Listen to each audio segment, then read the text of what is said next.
What's up, everybody? It's your girl Nita, your favorite diva, and I am back to talk about Kevin Samuels. Now, you guys, we all know Kevin Samuels. He is hood famous, black famous, but he's kind of touched the mainstream since he's passed away. And I just have like really strong convictions. I have very strong opinions on the antiquated viewpoints that him and the manosphere, their talking points, this red pill shit, this thing, this echo chamber that everybody talks about to degrade black women. And it's so sad because even the women, it's a sad state of affairs. It's really sad. Um, they have actually divided the community. The community is divided. There's this gender war going on. There's no respect anymore. And we're just going to get into it, okay? No, I'm not rejoicing because he passed away. I'm indifferent, but I got some shit to say. So let's get to it. It's just so hard to realize that, all right, stop trying to sell abuse under the guise of the truth hurts. You tolerate abuse. We are not the same. There are a lot of people talking about, oh, truth hurts. Oh, truth hurts. And I am not. And here's another one. I'm like, are y'all finished cyber sucking his dick yet? Because I'm over it. I'm absolutely over the foolishness. I'm trying to figure out what in the hell is really going on here. You cannot keep on doing these types of things. So this comes from Samantha Cooker. I'm going to read it to you. No, black women do not have to respect the death of someone who said that. Black women are not beautiful. That's a mother's part are used and old. That mother should not believe their child when the child says the father is sexually abusing her. That big women do not have value. He's criticized black women for not being accepting of black men's deviant sexual behavior and appetites. And despite the high HIV numbers among black women, he's diminished the DV stats of black women. He's encouraged the women to stay in toxic marriages, even though he's had 2 divorces and he has a child that he doesn't even talk to. He's weaponized dying alone to poach women to embrace low value men who were his fan base. And I said, yeah, that's kind of like where I'm at with it. He's done all of these things. Now, I'm not saying that he hasn't said anything to the men. That's what I like. I like for men to address men. I don't think that you should be in the sector of trying to address women and hold women accountable and making yourself some self-appointed relationship guru. Bitch, where? Is this your game? Huh? Is this your game? Y'all need to stop it. He is vile and disgusting as it pertains to women. And like I said, not that he has not talked to men, because he has. He has. And I don't disagree with what he's saying to men. Men, y'all need to address your own community. You need to go out there and fix your communities. Y'all need to go out there and stop all of this killing, all these carjackings, all of these things. How about you do that and leave black women the fuck alone? Let's go ahead and get into, because like I said, I want to be fair. He has addressed men, and so everybody then kind of named him the Godfather of the manosphere, the red pill community, all that women bashing, uh, degradation that they do, and all that whole echo chamber of those talking points. Hang it up, flat screen. And then what really hurts my heart is all of the women, the male identified women who center men in the center of their life. They have weaponized marriage against you, black women. Remember, we're talking about a committed relationship with a man. So if you put pictures like that on the internet, that's fine. You can do it. We never said you can't do it. You're putting words in our mouth. I'm simply saying, if I'm going to commit to you, give you marriage, give you a title, give you a ring, give you children, I expect a certain type of woman. Why is it that when men have standards, she's giving you all those things too. Exactly. I love it how it's she's just giving them you giving, women. You're giving it to us. Let me finish. We should be so thankful. Let me finish. When a man gives a, because here's the thing, women control sex, men control relationships. So since I'm the gatekeeper to relationships, you want to take my last name. Last time I checked, girls want to walk down an aisle in a white dress with their father leading them, correct? To a man. Women are the ones that want security in a marriage. So if I'm a man and I'm going to give you that, I need to vet you and make sure that you are a good candidate to be my wife. Oh my God, I want to vomit listening to what you're saying. First of all, do you live in the 1960s? Women are making their own money these days, my friend. I am the one that supports the man in a relationship. I don't need security from a man. And to be honest, as a Black woman, marriage don't even benefit you like that.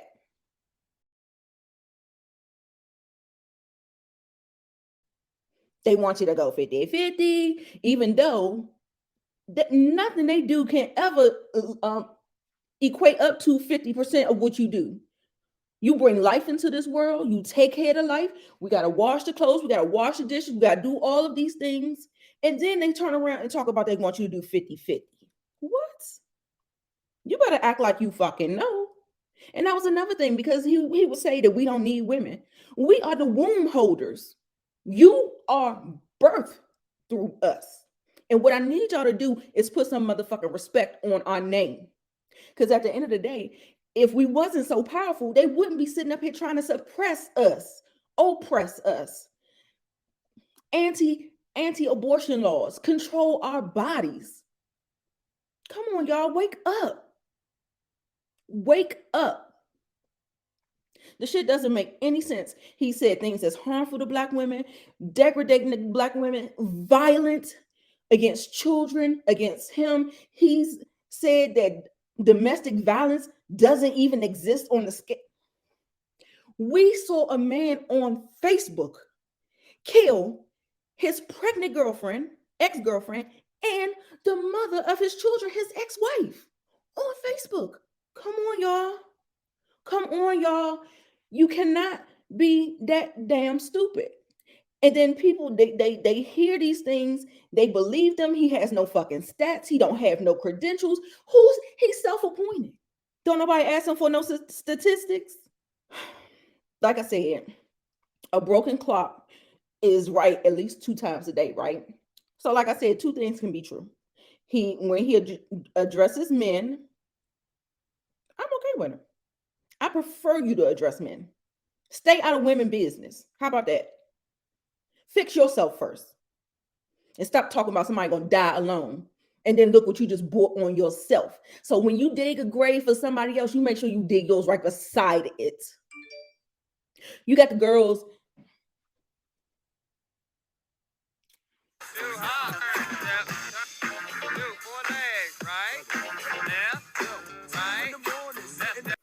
That's your legacy. That's your imprint on the world. When a motherfucker want to do the 2-step, when they hear about your passing, that gotta be a fucked up thing. I was like, child, listen, live your life how you want people to remember you. Now you talking about you want to be, listen, I'm about to play this clip for you right here, right now. And a lot of times guys don't want to hear that truth. We just don't. If I come on here talking about, female nature, such and so forth, and if I would start bashing women or talking noise, oh man, the likes and everything will go through the roof. But when you start talking to men and say, guys, cheap is some of the most expensive stuff out there. You gotta do better. Shout out to Eloho. She posted that, and just like he said, they bash us. They like to hear that. He sits in his whatever. I don't watch him. I cannot expend my energy on him. I don't like the rhetoric that he spews. I believe that it is violent. I believe it is not serving Black women in no way, shape, or form. He is not trying to help the community at all. Black women don't owe you shit. We don't owe you a motherfucking thing. And let me be the first one to let you know. The manosphere, they sit up in this echo chamber reverberating all of these things because you couldn't get a girl when you was in high school. Ain't nobody want to mess with you. You that man talking about let me get a hug, let me get a hug. Why you ain't smiling? Why you ain't smiling? Bitch, what? No. I ain't got to smile for you or nobody else. They sit up there, they want you to lower your standards. And ladies, the bar is on the fucking floor. So I don't know how much lower do they think you can go. But listen here, they want you to lower your standards so that they can have access to you. They're trying to lower your self-esteem. He's getting on camera telling women to rate themselves. And then if they rate themselves and it's not his standard, who the fuck are you? Who are you?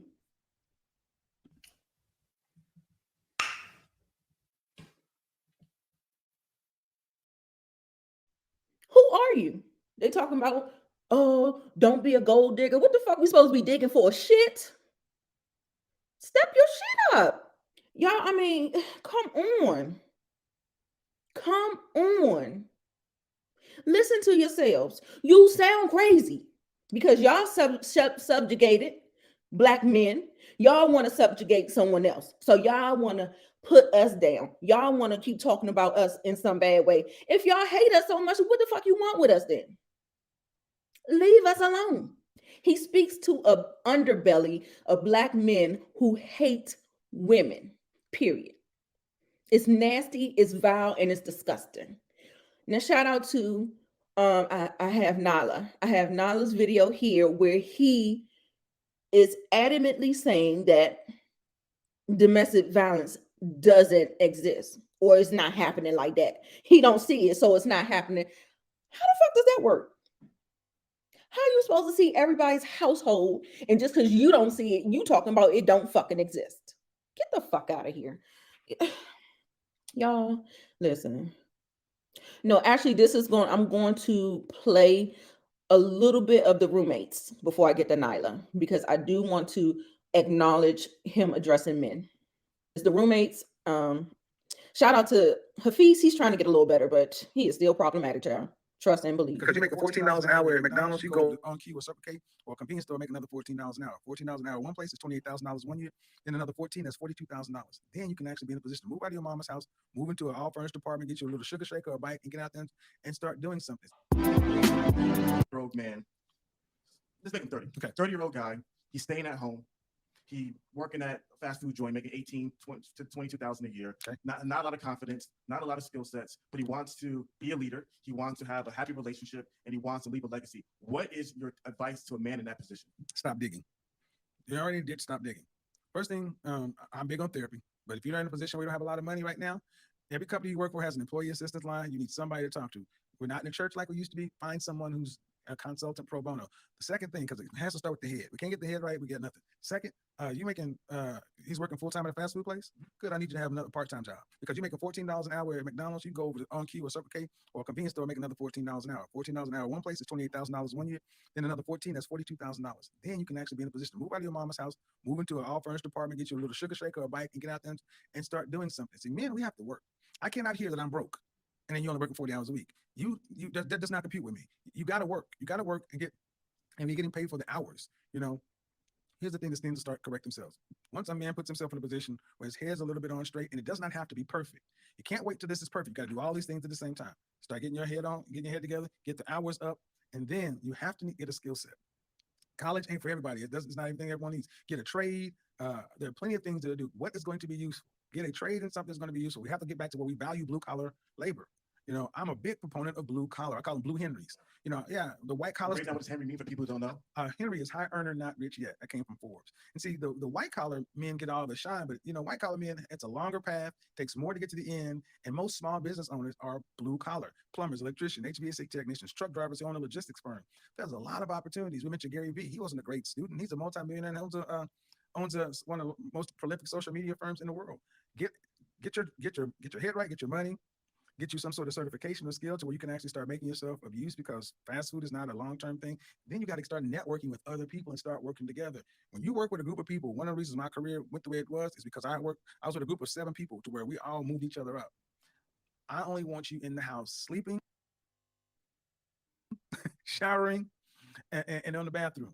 And there's no reason to be at home. You got to get the work done, because here's the thing. Do that for at least 5 years. Put your head down, work your butt off, and you will look up, and the rest of your life will be brighter possibilities. You have more potential and brighter possibilities you ever thought you could have. Or if you continue to do what you do, you're going to continue to get what you got, and now you'll have no one else to blame but yourself, because at least now you've been given the direction. Now, from that point on, you make adjustments. All right, that's enough of that. Like I said, clock can be right 2 times a day, right? So, got that. Got all that. Okay. However, comma, that's not where it stops. That's not where it stops. Shout out to Nyla Says. And we're going to share this video of what he said about Black women do not suffer from domestic violence. Followers wording is because I don't want them to, right. And they are breeding a group of men that are okay with abuse, that trivialize abuse, and the group of men that he runs, basically, the group of men that he is leading.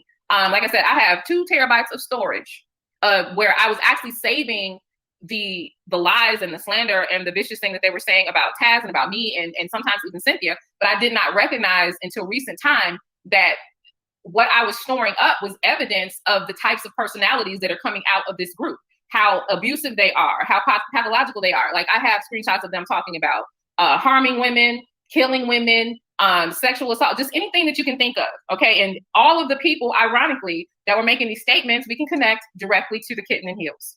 So let's go ahead and get into this conversation. Okay. I call it the color purpling of the Black community. How many times do we hear that women out here dealing with all this abuse? I'm going to do the show on abuse next week, because I'm tired of hearing this bullcrap. I'm sorry. I do not see women being abused. I don't see Black women being physically abused. Never really have. Okay. I'm sorry. I'm going to let it play. And I've heard this like 4 times and it's still, okay, just think about what he said. The color purpling of the Black community. Here's the thing though. Here's the thing, right? Because he says, because he don't see it, it don't exist. Here's the thing. And there's an Instagram account that you guys need to be following, ladies, if you want to keep up with how bad these rates are, okay? Because domestic violence, as we were talking about earlier, it's horrible, right? It's terrible. But for Black women, it's even worse. We have always led with domestic violence victimhood, always. Okay. So like I said, he doesn't see it. Means it's not happening. Let's go to the Washington Post. The Washington Post has an article that came out January 1st. One moment. She spent years of tracking the killings of Black women and girls. Now she's planning a DC march. Rosalind Page, a nurse and mother of 4 daughters, spends her days scouring websites for the names and photos of women and girls lost to violence. Perspective by Teresa Vargas. This came out January 1st, 2022. Yeah. There's no respect for women or children out here. The family members mourn 10-year-old Malika Wilson, who was fatally shot in 2018 as she walked to an ice cream truck. That's what y'all need to focus on, Black men. You need to focus on stopping the violence. Get your shit together. How about that? The social media accounts Rosalind Page created are not easy to scroll through. On them, names and photos of Black women and girls lost to violence appear one after the other. There you'll find a smiling face of Hope Cutts, a 43-year-old woman who was killed on Christmas Eve. There you will also find Barrett, framed face of Azia Matthews, a 3-year-old little girl who was murdered on December the 20th. There you will find the faces of 26-year-old Tabitha Collard, 54-year-old Giselle, I think it's Giselle Woodruff, 16-year-old Azara Miller, all taken too soon from their communities. Paige is working on, she's 52 years old. She's been working in the healthcare industry since she was 20 years old. She's also a Black mother of 4 daughters. And And someone who noticed about 7 years ago that Black women and girls seem to be dying at the hands of others at an unacceptable rate. It's crazy. It's crazy. If y'all want, I'll make sure I link the article so you can read it. I want you to check that out because it's happening. It's happening. That rhetoric, ladies, get you a gun. Take you some self-defense classes. Stop worrying about men trying to protect and provide. Girl, they ain't doing it. Period. They not. They are not doing it. Protect yourself because this whole thing, it's gonna be some blowback from this. It's gonna the kittens are mad. The kittens are mad, girl. Time it is. Radio. Danger! Danger! Get out. You come for me, I'm gonna let you have something. I'm gonna send it to your grave. No questions asked. And we got to get out this whole thing. You don't want to call the police because the police may come and kill him. But what about you? What about you, bitch? They programmed you so bad. And it's not to serve you, the women or children of this community. It's only to serve them. It's like we don't even exist unless it's something bad. Kevin Samuels, he said, along with, I think Hafiz has said it as well, Funky and Fit, they said it, talking about if you want a good man, you're gonna have to share him. Bitch, let me hook you up on game, bitch. You already sharing them because they out here cheating. Y'all in open marriages and don't even know it. Like I said, weaponizing marriage against you. Marriage don't benefit Black women. Just to say you married, girl, what? To a toxic asshole that listen to Kevin Samuels, girl, what? Mary J. Blige, Sherry Shepherd, Jill Scott, Wendy Williams. She so far from grace that her life is ailing, like her health is ailing, as he ran off into the sunset with his baby mama, with her money. Girl, Sherry Shepherd sitting up here paying for child support of a child that's not even hers, alimony. Mary J. Blige, Kendu Isaac, this nigga out here cheating, and you sitting up here paying him alimony, girl. Y'all need to work on yourself. Focus, heal, work on yourself, and stop centering your life around a man. It's not worth it. It's not. This particular article came out on The Root Monday, one day before he went on to glory, or wherever he went, child. When will Kevin Samuels be canceled? They changed the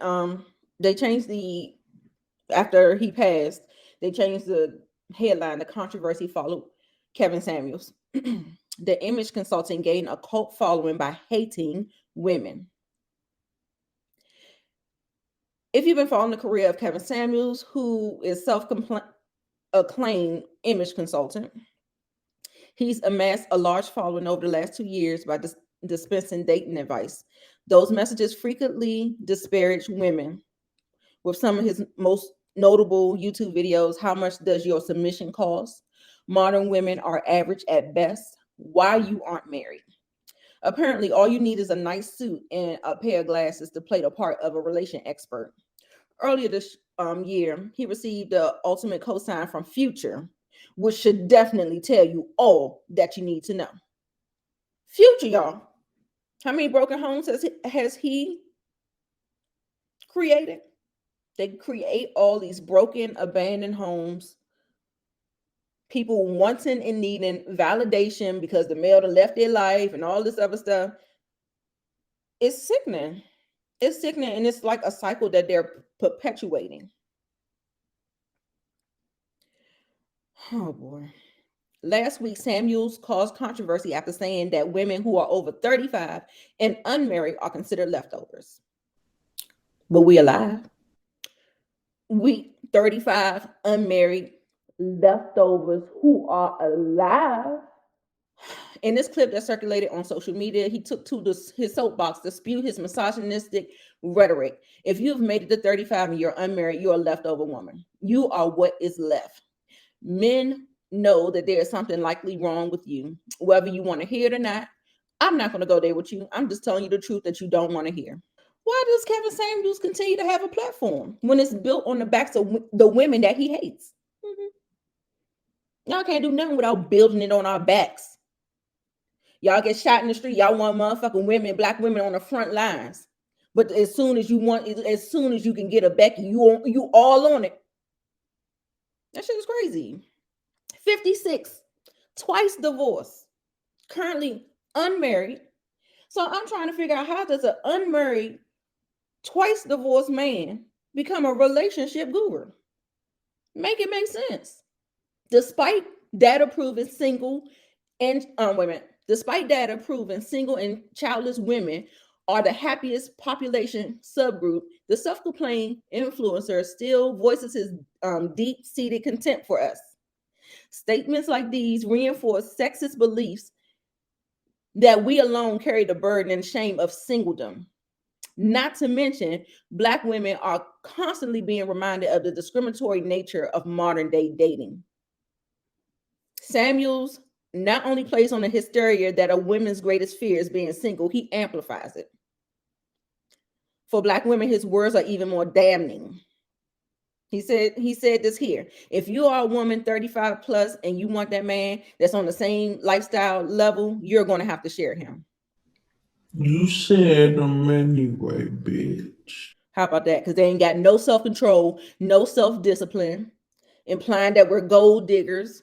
The fuck we supposed to be digging for shit? We having babies. You want someone that can provide, right? Get the fuck out of here. Trying to get us to partake in unhealthy relationships that are solely advantageous to men. Black women are abused at alarming rates in this country. Shaming them for not being married at a certain age. It's the mind fuck for me. It's the mind fuck for me. It promotes low self-esteem in women, which makes them vulnerable to harmful encounters. It's the gaslighting and the manipulation for me. Lower your standards. You shouldn't expect all of that. I can't expect to be equally yoked with whoever with the dating pool that we got here. Never mind that the women are outdoing the men by and large. Got more degrees, more diplomas and all that, more education, earning higher pay. While the statistics say y'all average income is $45,000 a year.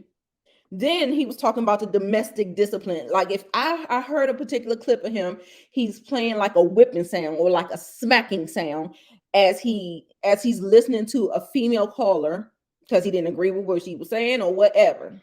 I don't care what it was. Promoting violence. Then I'm seeing shit on Twitter. I'm gonna go to Twitter too. Seeing shit on Twitter talking about y'all wishing that man dead. That nigga dead. How you gonna wish dead on somebody that's already dead? Riddle me that. Y'all so fucking y'all is crazy, young. Live your life the way you want people to remember you. The imprint that you leave on this earth. If you don't want people doing the two-step, getting extra shots on Cinco de Mayo after they hear about your untimely passing, then do better. Stop spewing that toxic shit. The thing is, they want to feel better about themselves. So what do? You put down somebody else. That's what they're doing. And y'all sitting up there, what Marlon Wayans say, child? What'd he say? Do I got it? Oh shit, it's so small, I can't even read the shit. Hold on. Marlon Wayans, and I believe he has a couple of daughters. So, for the life of me, I ain't understanding where he coming from with that. But you know, that's y'all king, huh? That is y'all king. Love him or hate him, he spoke his truth. We can view truth as hate, but sometimes his bold medicine didn't taste so sweet. And if you hated it, why tune in? Why call in? Because healing comes in many forms. His was some nasty ass tasting medicine. There's no right or wrong in this love shit, just discovery. Thank you for those who you healed. And we forgive you if there are any damages because we know your intention was to heal. And honestly, fuck, you was hilarious. In this moment, I pray for you and your family, that and those who can heal, that can't call into your show. I hope you can heal more people and reach more people in heaven. Girl, hang it up. Rest well. I appreciate you. Listen to this. I appreciate you trying to hold on and express masculinity. I don't want it. If that's what that is, I don't want it. No, ma'am. No, ma'am. No, Pam. Ladies, work on yourself. Work on yourself. Then he also had a nerve to say, we're going to go to Lovely T's. Shout out to her. We have a couple more clips that we can share. Lovely T. Cardiac arrest. Who'd have thunk it? You know, he always calling somebody else obese, right? Baby, the jokes write themselves. Based off of what you've heard from me and what I've provided the information about me, what do you think that I need to do in order for me to be satisfied in a good relationship? What do you think that I need to do, or what do I need to change about myself? That's all you? Huh? How are you? How old am I? How are you? I am 5'4" and I weigh 200 pounds. So I'm thick. It's not thick. That's obese. Okay. I'm 6'4" and you weigh as much as me. That's not thick, it's obese. You want my measurements? I don't care, it's obese. More than a 30 BMI is obese, man. 5'4", 200 pounds is larger than the average running back. You calling me a running back? I said 5. You can't hear, bitch? That's what I'm trying to figure out. Like, why are y'all calling? Why are y'all calling? Why are y'all calling? Why are y'all watching for somebody to degrade you? Marriage is going to work for most people in today's modern world? I don't think so. Why? Because average women do not want average men. Average women want high-value men. There is only a small portion of high-value men who can actually get a larger return on investment from the union of marriage, more than just family legacy, that kind of stuff. That's why you tend to see millionaires and billionaires marry. But the people in the middle, there used to be a benefit to average men for marrying. Today, there's little to no benefit for an average man to marry because average women don't want them. And if an average woman was to get with an average man, the majority of women would think they're settling. Listen, it's a mess. It is a mess. And that is basically what the manosphere is. They're sitting up there complaining because they don't measure up. They want you to come down. They don't measure up. So they want to sit up there online, circle jerking everybody. Number one, in order to be a high value man, it starts with money. Again, like it or not, I didn't put the 6-figure thing out there. It's been with us since the mid 80s. And like it or not, that's where this whole thing starts. You can't be high value and homeless. So you have to make a certain amount of money. And the line is roughly at $10,000 a month, adjusted for Atlanta dollars. Number two, that money needs to be made over a length of time, i.e. performance. And that's roughly about 5 years. And about the 3-year mark, you're kind of starting to scratch the surface. Why does it need to be 5 years? Well, because, guys, it's a matter of consistency and stability. Look in the NFL, the NBA, anybody can have a great season, but having a great season does not automatically mean you're going to the Hall of Fame. Number three is group acceptance. Like it or not, guys, high value man is like a fraternity. It's like a club, a secret society. And high value men, no other high value men, they welcome him into the group. Again, that's the misconception of it all. Thinking just because you got some money, you're high value. No. High value is your integrity, is your character. Are you self-disciplined and have self-control? There's more to, you think because you make some money, you can treat women however the fuck you want to treat them. That shit is trash, y'all. It really is. All right, so anyway, shout out to Lovely T for that. Shout out to Lovely T. Let's go on to the Twitters. If you're not following me on Twitter, what are you doing? It's your girl Nita Boo. Let me put it up there. so y'all can follow me on socials. Okay. Noah Go Reviews on Facebook, Nita Bougie on Twitter, and Boss Lady Nita Boo on IG. So I think I need to get in here like that. All right. Let's see. You think you can put on a suit and then call yourself high value, child? You got another thing coming, another thought coming. Child. Ooh, child. It's the shade for me.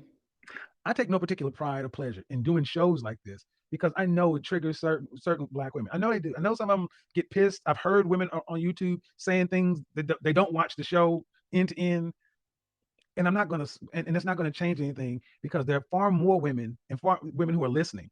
And who are the recipients? The women who listen end to end and are saying, "Well, you've changed my life. You've helped me look at this way or that way." Those women are benefiting, and guarantee when those women come into contact with men doing something, they all benefit. We're better off working with each other, trying to understand one another. None of us are perfect. Certainly not me. I ain't shit. I got a lot of problems. It's like anybody else. We all got issues. But just like Ice Cube, when the brother steps up to do something, support. Find ways to support. Even if you have an issue with something he's doing, can you find 4 or 5 things about it that you like before you start off with the one thing you don't like? Because you cannot keep painting Black men in this ain't shit box. They don't all fit there. And brothers are starting to push back and say, no, 51% of us are single and childless and 64% in the middle class. They're here. Can you interact with them? Just in a peaceful, civil. Where's the stat on that? That's all I'm asking. Never have no facts. Never. He just spit shit out and y'all just sit up there and believe it. Kevin Samuels died. What? Now, who are the fatherless niggas gonna look up to now? Honey. There is, let's see.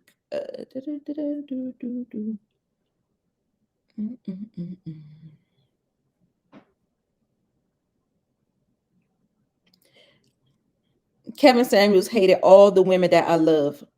Fat Black women, ambitious Black women, women over 30, Black women with standards, Black women that like sex, Black girls that want to be taken care of.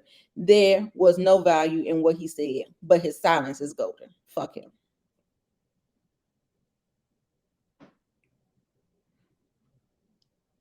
If Kevin Samuels is dead for real, I hope a woman over 35 is responsible. Oh yeah, let's get to what is going on here. Where is the picture of the lady? I thought everybody was so overweight and obese.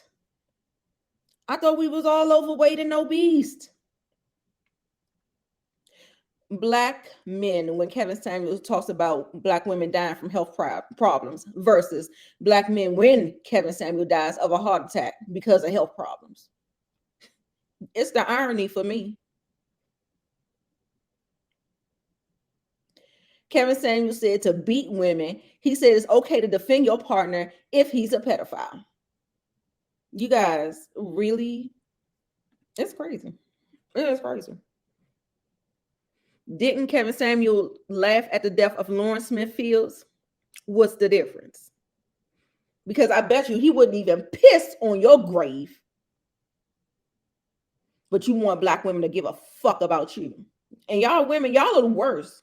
Y'all are the worst. You male identified Black women are the worst. Y'all are y'all are dangerous. He sat up there and said kids lie about sexual abuse and molestation. And that a woman going off the word of her daughter without questioning her, but did he hurt anyone? Let me see if I got that clip.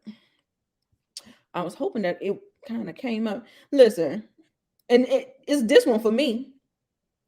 And y'all still fat and average. But guess what, nigga? We still alive. Now check that. Yeah, stop letting me back. I mean, like I said, clock can be good. Clock can be right 2 times a day. I'm trying to get this damn. Where's the girl? I can't believe I ain't seen this girl yet. Because what I want to show you is that it's real funny. And then this nigga is a serial cheater. I don't even want to hear what he gotta say. God, because I know he gonna be on some bullshit. And you know, when one goes away, 10,000 more is gonna pop up. Don't feed into it, y'all. Don't watch that shit. Don't watch it. I still can't find a damn. Let me see. Nurse. Oh, there you go. Yeah. Oh, isn't that the obese that he was talking about?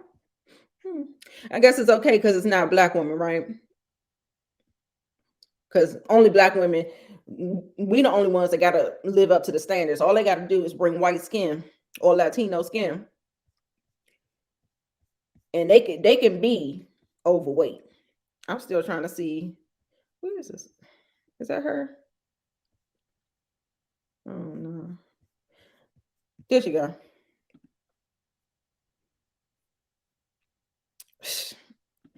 Y'all got to see the thunder in the thighs. Hold on, let me see if I can get a better picture than that. The thunder in the thighs. Well, anyway, we saw the little back shot of her or whatever, and it's the irony for me. Let me see if I got this other clip of him saying, "Don't believe the kids."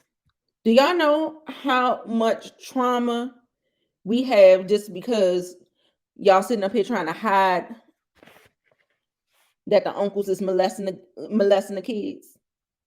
Okay, so listen here. This is the very disturbing video that Kevin Samuels is basically telling you not to believe your child. Just watch it. It's fucking ridiculous. It's sick, it's twisted, and it's just crazy.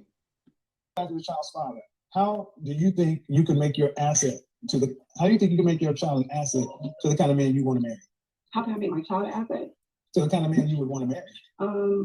I feel like I would have to train her to be an asset, as in get her ready for life in general. Put her in classes, make sure she's smart, make sure she's not, put in that time to make her a better person. Correct? Am I right? No, the question is how to make your child an asset to that man. That makes her an okay person. But how can you adopt? And this is a question all women are going to have to answer for themselves. How are my children benefiting you as my husband? I never thought about that. Well, and that's what would you suggest? I'm just wondering because I would say it's going to be extremely difficult. But what I would suggest is women who actually think about it from the man's side, understanding that my child today is a liability because it costs. So number one, is she well-mannered, well-behaved, smart, taken care of? Does she understand, and do I really believe that you're going to come second to my husband? Mm-hmm. Is my husband going to come first? Or is it we're a package deal? If you're a package deal, that's no deal. I'll be honest, it's a package deal, that's no deal, because let's say you and I were to get married, you got a daughter, right? Mm-hmm. Let's say we have 2 kids together. Mm-hmm. And your child is 5. So 10 years from now, your daughter comes home and said, Kevin looked at me getting out of the shower.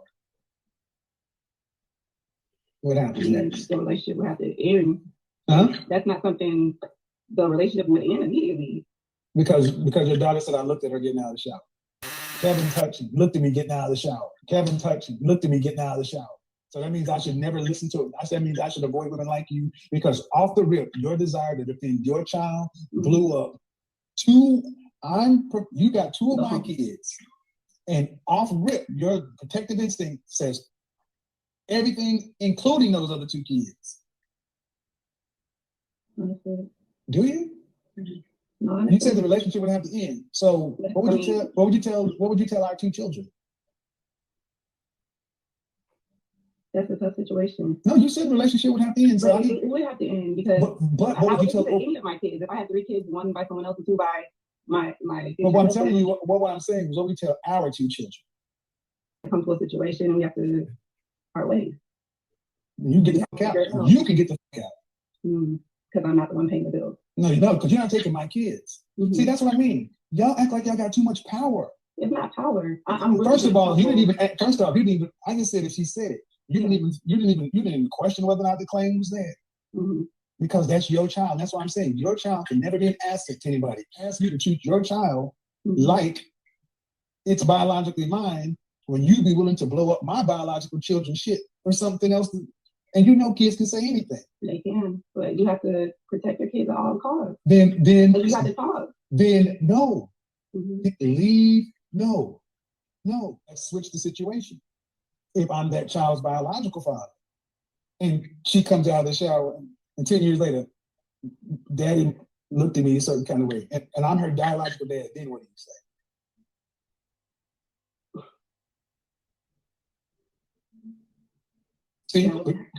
But you notice how you couldn't pull rank on me? You couldn't pull that, we got to separate. You couldn't pull rank on me. You couldn't pull biological rank. You want to, but you're like, well, damn, it's his kid too. It would have to be an end situation as well. And you have to get the fuck out. And you have to get out. And you have to get out. Understood. I completely understand that. So the end would be for who? You believe it. This is why you don't deal with women with children, because, especially in our community, there is no blending families when this kind of stuff comes up. Because single mothers are too used to pulling rank. This is why single mothers are potentially so dangerous, because you're not used to having to actually split the responsibility. It's your child. And that's fine. But then why should any man have to deal with that? So I feel sorry for you ladies, but this is the positions a lot of women put themselves in, and then we're supposed to do what about it? Because if it was biologically my child, you said it would be over. Why would you not question your child? Why would you not question your? Why would you not just say, girl, whatever, that's your daddy. Girl, whatever, that's your daddy. Girl, whatever, that's your daddy. Girl, whatever, that's your daddy. Yeah, children lie. Are you kidding me? Children lie. Grown men lie too. Children lie. I'm sorry. It's the gaslighting for me.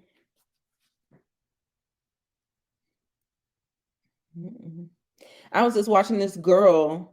I put it on my Facebook page, and she was telling she got impregnated at the age of 13 by her mother's husband. Her mother's husband. This sick broad had more than enough warning that he was abusing her daughter. She was still married to him. And even today, although she has filed for divorce, filing for divorce doesn't mean actually divorced, she is still legally married to him. So it says here, April 1st, 2021, Alethea Michelle DeVoe filed a family marriage dissolution divorce lawsuit against Eddie DeVoe. Since the case was filed in Jackson County, Florida courts, Jackson County Courthouse located in Jackson, Florida. The judges overseeing the case are Goodman, James, blah, blah, blah.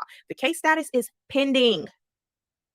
So what that tells you is that she is still legally married to 7. So she made this post and she said, happy late birthday, Alicia. It's hard to believe that you are 7 years old. You're the sweetest daughter I could ever have. The reason I kept pushing through, even when I didn't feel like it. Thank you for being patient with me as I learned how to be your mommy. So she very much so loves her daughter. She says her daughter is her inspiration. And because she had to endure so much trauma as a child in that household, her grandmother decided to raise her. So in this post, she was thanking her grandmother on Mother's Day. And she was just talking about how a mother isn't always someone who births you, but who's been there for you unconditionally. So her grandmother did step up as that mother role.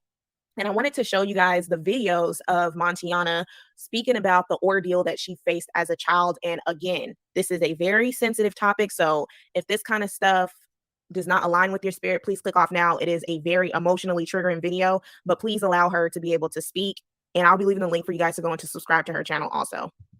Hi everyone, my name is Montiana Foster. I'm 21 years old, and today I'm going to tell y'all my story. So first I want to say, if anybody blames a child in any, there's no reason for you to blame a child at all. At the end of the day, that is that adult's fault. I just don't understand how somebody can look at a child and say, you had part in it too, or anything of that nature. Because at the end of the day, that was a child. It doesn't matter if that child didn't tell for a long time. There's different reasons why people don't tell. Like, it's so much mental stuff to it. Like, people just don't really understand. And a lot of people, they're ignorant to it. And that's why a lot of people are scared to come out with their stories and everything. But I'm just going to say this. The first time that, like, I ever experienced any abuse was, I believe I was 5 or 6 years old. And this, I'm not going to say the family member's name or anything. The family member does not stay with me. They never have stayed with me. But I was 5 or 6 years old, and I used to go to their house all the time. And they were a child also. And that was my, like, first experience. But there was no penetration at that point or anything like that. But basically, like, this person, they were on top of me, you know, just like up against me. And I remember seeing their seeing this person's face. And like, it's, to be honest, it is kind of blurry, but that's just like the two main parts that I remember. But that is the first time that I ever experienced anything cool. And then the second time I was 8 years old, and this wasn't with the family member this was not with the family member that I'm talking about right now. This is a whole other person right now. And also, I don't hold anything against that family member that did that to me when I was 5 or 6 years old, because I feel like they were probably going through things on their own. But still, that doesn't justify it. They shouldn't have done that. But it's just, I don't hold anything against them because I feel like they were going through their own things. But I'm sorry if the camera quality is messed up, y'all. Like, I'm on my little MacBook right now. This is all I have. I have a little Android right here. So this is like my best bet as far as like camera quality right now. But later on, I hope to, you know, get something better. But I'm going to continue. The second time, I was 8 years old, and this was my mother's husband. And at this point, no penetration had happened yet. Basically, well, okay, first, I was raised by my grandmother basically my whole life. And my mom, I would go visit my mom sometimes. So I'm my mom's first child. I'm 21. And then I have 3 brothers. So my mom, I would go to her house sometimes and go visit her. And she had a husband. He stayed home and, like, you know, she would work. So he would stay and, like, watch the kids and stuff. One night. So notice, the mother was being a professional mule. He's being a stay-at-home bum, and she's getting out there working. She was at work, and I was in the living room watching TV, and he approached me in the living room, and he asked me to come lay down with him. Because at this point, everybody in the house was sleeping. Like, everyone, like, the TV was on, but everybody in the house was sleeping. And I was just up watching TV. And back then, I was 8 years old. So, like, I mean, you're still kind of like a little kid. And, you know, as your pajamas, you probably wear like a little t-shirt with just like your panties or whatever. But I mean, still, like, my t-shirt was like covering up my, like, it was like a big, like, it was a long t-shirt. Anyways, I was sitting in the living room watching TV. And he came in there and he asked me if I wanted to come lay down with him. And I shook my head. I was like, no. But he was like, okay, you know, come on anyways. And, like, I was just so, like, I was scared. Like, I didn't know what to do. Like, I went in there. And, you know, your 8-year-old mind, you're just kind of stunned. Like, you're kind of in shock. So, like, I went in there and I laid down. He started spooning me. And also, this man at this time, I don't know, he was probably between 35 and 40 at this time when this did occur. So, and he started, you know, just putting all on my body and stuff.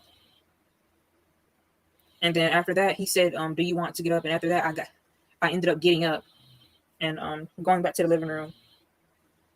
So that was the first time that he had messed with me. And then the second time, and I didn't tell my mom about that. I'm sorry. I didn't tell my mother about that because, like, I was just kind of scared. Like, I didn't know what was going to happen. But with the incident when I was 8 years old, I did not tell my mother about it. So the next time something happened, I believe I was 10 or 11 years old. And at this point, my mom, she decided that, you know, she wanted me to come stay with her. She wanted, you know, to just be a mother to me, like she was supposed, like she just wanted to raise me.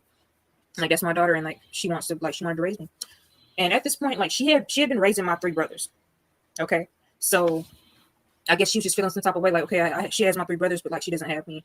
And I guess she just felt like she needed to really like start taking responsibility for me. But at that point, I feel like she really just should have left me where I was at, since I had been with my grandmother for so long. And when I ended up having to go stay with my mom, that really did hurt my grandma. It hurt her so bad. But we were still close, and I would go to my grandma's house on the weekends and everything still. Because I could ride the bus to her house on the weekends and everything. When this happened, when I was 10 years old, I was in my room after school just watching TV. And he came in my room. He would always knock on my door. He'd always knock. He came in my room. I said, come in, and he came in. And he sat on the bed next to me. and he kept trying to get me to kiss him. And I told him no. So, and at this time, my mom, of course, she was at work when this happened. And then after that, he left out my room. And see, notice, anytime that these men want to take advantage of these children, they love to do it where it's like one person is the working person, and that makes the children an easier target. Like, I wouldn't be shocked if he even married this woman, not because he loved her, obviously he don't, but he married her so that he can get close to her daughter, knowing that she would be going to work. So this little girl is isolated, and who is she going to be able to turn to? Very demonic behavior.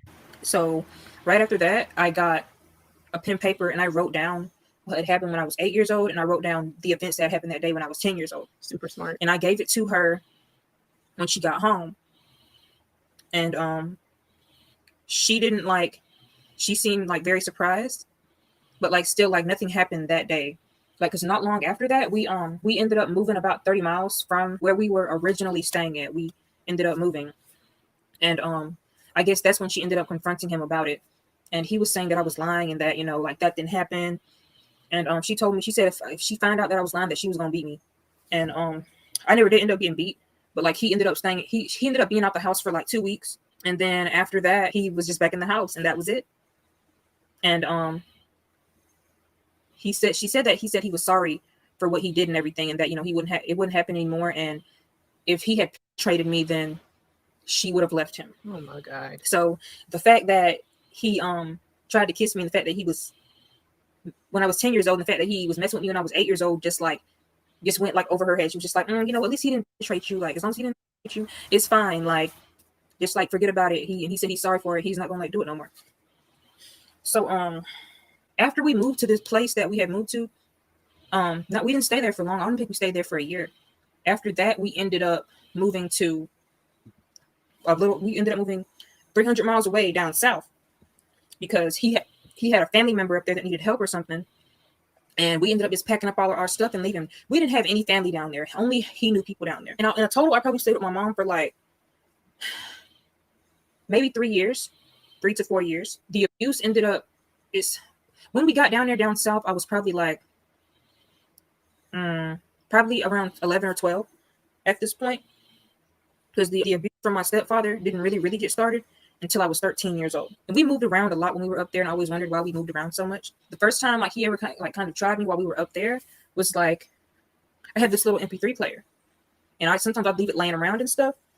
And I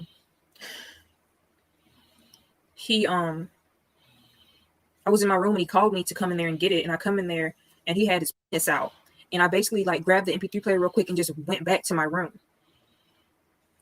So not long after that, we moved to this apartment, because we moved, when we first came down south, we were in this house, and then we moved into this apartment. And my mom, she'd always be at work. That is the place where the actual penetration had started. And during this time, I don't know what happened. Me and my mom, we were kind of just like, we weren't getting along, but it was also because of him. Because I just really did not like him at all. I'm going to like back up a little bit. So my 13th birthday. And around this time I had a little boyfriend. And at this time I wasn't like thinking about like, of course I've kissed my boyfriend and stuff like that. But other than that, like actually having sex was not something I was trying to do. But on my 13th birthday, I had a little birthday party, and basically I got caught kissing my boyfriend at the party. Prior to my 13th birthday, my mom's husband he wouldn't come right out and say it, but he just had little slick remarks that he would say that went along the lines of just, like cool things. After my 13th birthday, my mom, she walked in on me and my boyfriend kissing.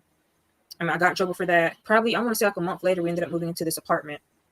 And me and my mother, we had gotten a fight or an argument about something. Oh, and you know what? Actually, prior to when we were in that first house that we were in, I ended up going to juvenile detention center for 2 weeks, but it was because of him. Because my mom, he decided that, he told my mom that he was going to leave if she didn't let him beat us, me specifically. He said that he was going to leave, and it's like I wouldn't even do anything, and I just come home from school, and he would just say, "Oh, you did this, and that. Like, come put something thin on because you about to get."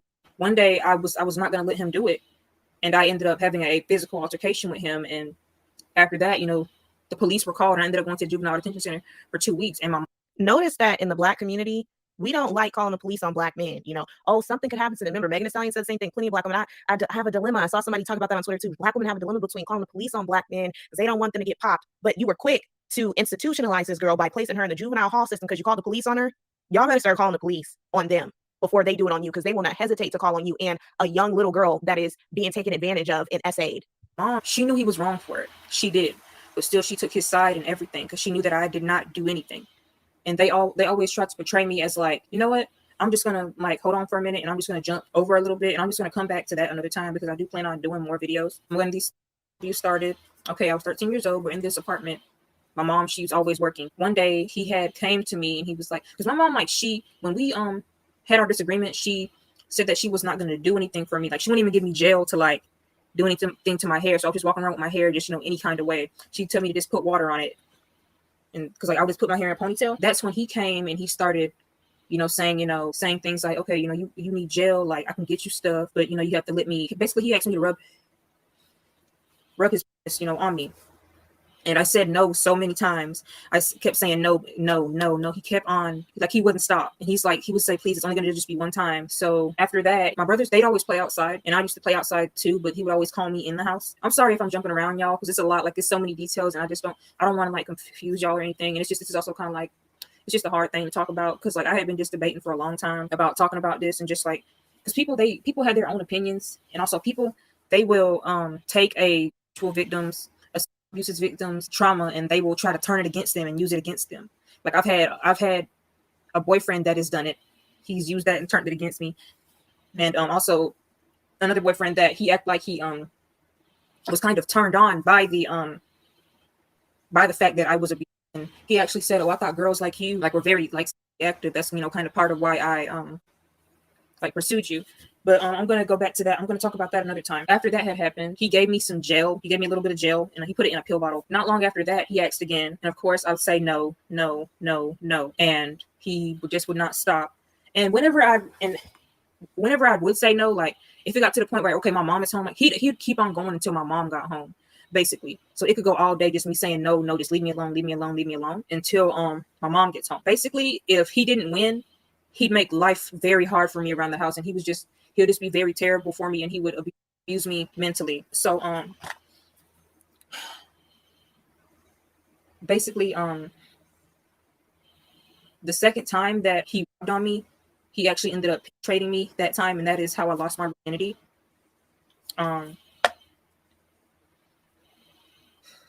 Yeah, that's how I lost my virginity. And after that, this continued. And my mom, like there's a lot more details and everything, but this is just kind of like, I guess this is just like part one of kind of just what I went through. But as of now, I don't speak to my mother because basically she feels like me and him both had a part in it. Basically, she thinks that, you know, I was just doing it because I wanted to be with him. And I guess just because me and her were having our difficult time, but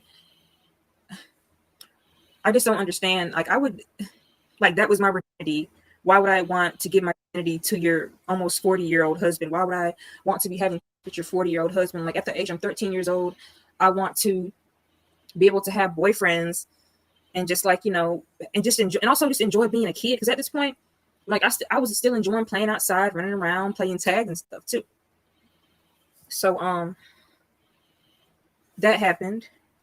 Oh, and I didn't come out with it until I was probably like, okay, summer of 2018 or 2019. That's when I finally came out with it and I went to the police about it. Because for the longest time, my mom and him kind of had me brainwashed thinking, okay, this is not that big of a deal. This is, you know, like he apologized for it. You just need to move on. You just need to move on and live your life. And that's it. But there are a lot more details to things. Like it gets way, way, way, way more deeper. And I would really like to just continue telling my story. But this is part one. And again, I'm sorry for the camera quality. And that snoring, if y'all hear that snoring, that's my baby. She's sleeping. If anybody's out there, and I mean, I know it's people out there, like it is not your fault. It is not your fault. And don't ever let anybody have you believe that it's your fault. At the end of the day, you were especially if you were, I'm sorry, I had the hiccups because y'all, I'm pregnant. I'm 37 weeks. Well, 36. Actually, yeah, 37. And tomorrow I'll be 30. Tuesday, I'll be 38 weeks. I'm sorry. Like I seem very, I don't know. I feel like I seem weird and kind of like boring and just like I have no emotion. but it's just like I've really been through a lot, and I really wanted to tell my story, and like I have so many more like parts of that story to tell, and I have not just that story, I have a lot of stories to tell that I would really hope that y'all would like to listen to. So I'm gonna go ahead and go to bed, y'all, and just thank you for listening. Hey, you guys, I'm back with part 2 of my story. Well, first I'm gonna say, okay, I'm not on a MacBook, I'm on a Chromebook. So I know I said that in the last video, but it's actually a Chromebook. I'm 38 weeks pregnant. He'll make me go outside and he'll start making me do laborious work. Or my brothers, they just played. Or he'd just say, you know, like, oh, I'm taking your TV. Also, I had a phone, but he said that I did something. I'm not sure what I did. I didn't really do anything, but he'd say I did something. And because basically my grandma, because, okay, I said that we moved down south. We moved to Bradenton. So we moved from North Florida, south, then we moved south to Bradenton. I had a phone, and that's how I was communicating with my grandma and stuff like that. And I really feel like it was a part of his plan, just like to really like cut off my communication from my like family and everything. So the only way that I was ever able to talk to anybody was on the house phone. And later on, I found out that sometimes he would take the phone off the hook so that people couldn't like get in touch with me, like my dad and my family and stuff. Like they wanted to call and everything, they would not be able to get in touch because he would take the phone off the hook. Everything that he did really worked his way up to basically establishing his power and just like basically just showing, okay, see, I have the power. And really, you're defenseless, and you're not going to be able to do anything no matter what you do. And the way, like some of the ways that he did that, I just said, you know, like he like had my phone taken, like the phone he actually had it sent back to my grandma's house because that's who got it for me. And also there were probably like 2 occasions. Okay, there was I told y'all about when I got arrested because he tried to beat me when I didn't do anything. That's also something he would do. He would beat me. He'd make up any reason or whatever, and he could just, you know. But one day I got tired of it, and I tried to fight him back, and I ended up going to juvenile detention center for 2 weeks for that. My mom, and actually, you know, when they came, my mom and him came to see me at the juvenile detention center. I said hi to her, but I did not say hi to him. And he was like, you know, because basically, like, when I was at the juvenile detention center, they were like going to be able to determine whether I could go home. And they said that they did not want me home. And they were just making it seem like I was just this bad kid, this bad disobedient child. But I'm kind of like jumping. So they came and saw me at the this was before this, by the way. I was probably like 12 at this time. And they came to see me at the juvenile detention center. And we were in this little classroom setting doing our visit. It was like in this little classroom where we had our classes at and stuff like that throughout the day. He was on one side and my mom was on the other side. And I told my mom, hey, but I didn't say anything to him because he was the reason I was in there in the first place. He said, see, that's why you're not ready to go home. We thought you were going to be ready to go home. We thought you were going to be acting right. And we had a surprise for you at the house when you got back, but we see that you're really not ready for it. So you're just going to stay here for a little while longer. I did end up getting out not long after that. And the supposed surprise that was at the house was my room was just rearranged because the room had got all torn up when I was trying to fight him. So basically, like my mom, she just rearranged my room for me, and that was the surprise.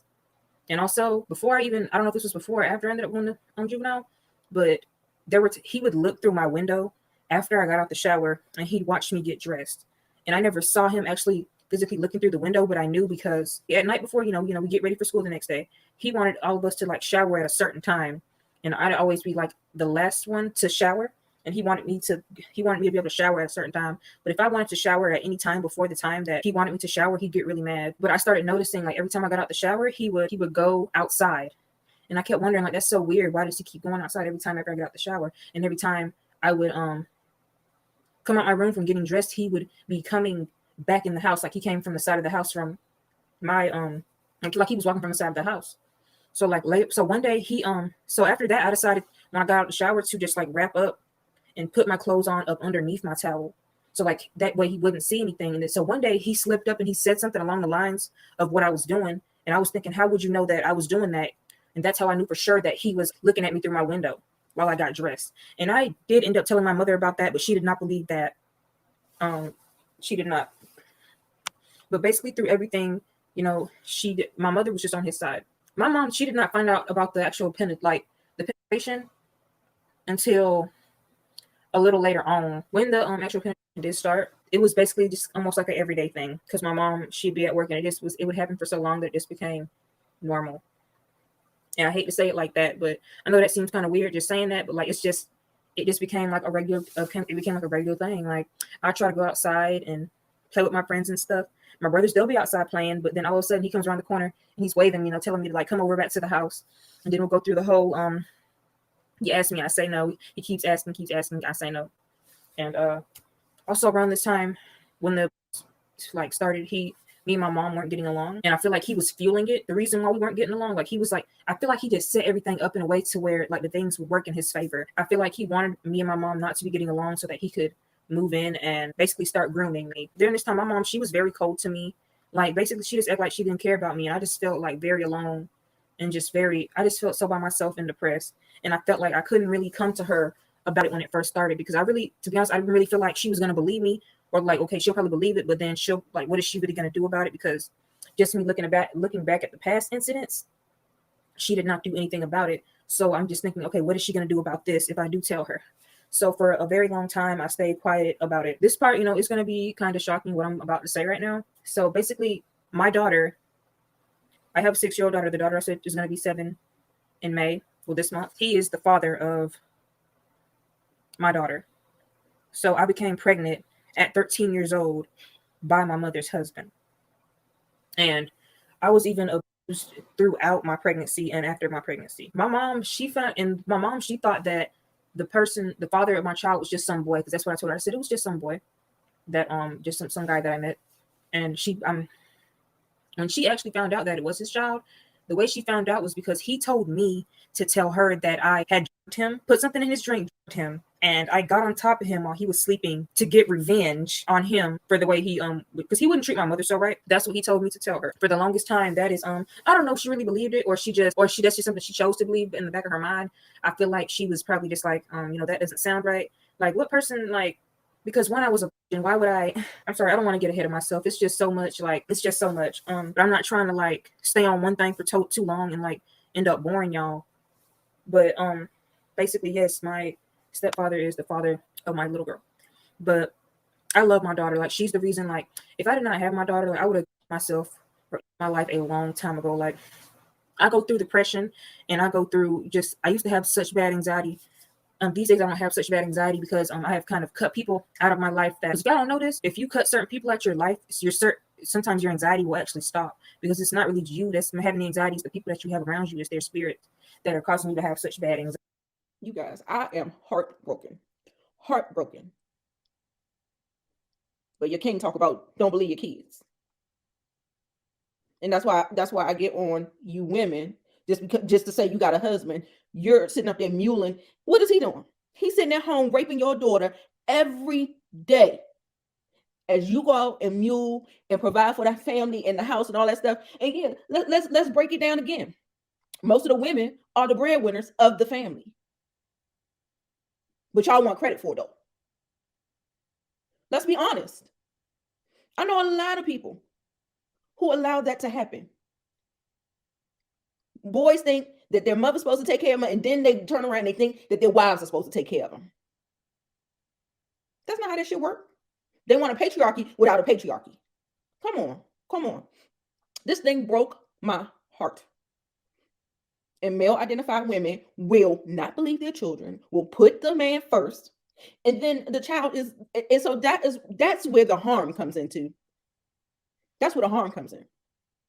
Alice Walker wrote the book, The Color Purple. I know you've seen it. Kevin Samuels remind me of Mr. Shout out to Paris Milan for sharing this video, being a voice for the voiceless. That is awful. Awful. Y'all don't want to call the police on them, but the first chance he get, he'll call that motherfucker on you real fast. I'm trying to tell y'all, that is a nightmare. That is a nightmare. I'm so sorry for that little girl. There's more to the story. I'll put it in the link below. If you are a Facebook friend of mine, I already posted it to my social media. I mean, it's just sad. Absolutely sad. Absolutely sad. Children lie. Y'all motherfucking lie too. Sad. Sad. You see, Rihanna ain't get married. You see, Oprah ain't get married. They better not. I don't give a fuck if Rihanna is still having that nigga's baby. She better not marry him. You want to be a mother? Fine. But as a billionaire, being a single mother ain't all that bad, right? Exactly. You better not marry that bastard. You better not. He's problematic. He's a colorist. Like, come on. Come on, y'all. Like, I don't know. I don't know. I don't know. I don't know. I don't know. I don't know. I don't know. I just want you to protect yourself at all costs. I want you to protect your children at all costs. Y'all got to stop letting these boys run around and do whatever they want to do, and then you raising these girls so hard so that the man can just get a free ride. It's weird to me. It's sad too. It's a real sad state of affairs. What they say? Winter is here. There's about to be a reckoning happening.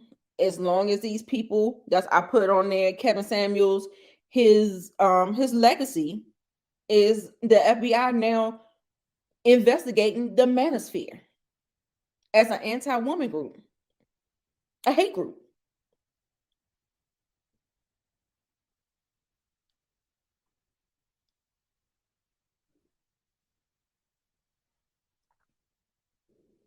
Sad, y'all. Well, anyway, I guess that's enough for me. I'll make sure the whole FBI report is included in here. Yeah. So like I said, Black women don't owe you shit. Period. You've harmed us. Your rhetoric that you're implanting into these incels that's listening to you, your million subscribers, that's harming us. Look up the damn statistics. Men, hold your own community responsible. Stop all this killing in the street. Y'all get up there, y'all talk to and hold you guys accountable and let us worry about ourselves. How about that? We still fat and black, right? And over 35, but we still alive.